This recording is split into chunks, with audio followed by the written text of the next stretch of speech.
بسم اللہ الرحمن الرحیم۔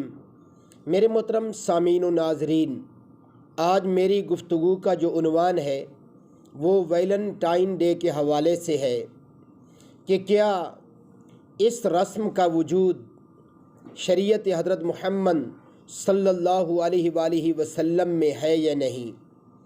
تو میرے محترم سامعین و ناظرین، یہ مسئلہ آپ مکمل طور پر ذہن میں رکھ لیں کہ اس کا وجود شریعت حضرت محمد صلی اللہ علیہ وآلہ وسلم میں بالکل نہیں ہے۔ لیکن افسوس کی بات یہ ہے کہ اس بیہودہ رسم میں مسلمان نسل بھی کثرت سے شامل ہو چکی ہے اور بڑی دلیری سے اسے مناتی ہے، حالانکہ قرآن و حدیث کی روح سے اس کا کوئی وجود نہیں ہے۔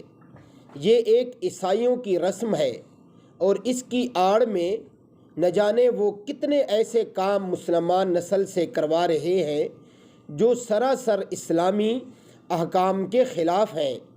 میرے محترم سامعین و ناظرین، غیر محرم مردوں عورتوں کے لیے پردے والا اللہ تعالیٰ کا حکم کتنا ضروری ہے، اور اس بیہودہ رسم میں اس حکم کی کس طرح دھجیاں اڑائی جاتی ہیں۔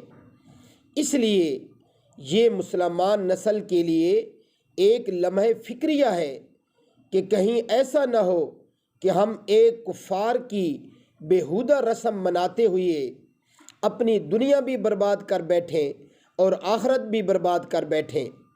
اللہ تعالی ہماری ایسی رسموں سے اور ایسے کام سے حفاظت فرمائے جو سراسر اللہ اور اللہ کے حضرت رسول اکرم صلی اللہ علیہ وآلہ وسلم کے احکامات کی خلاف ورزی ہو۔ وآخر دعوانا ان الحمد للہ رب العالمین۔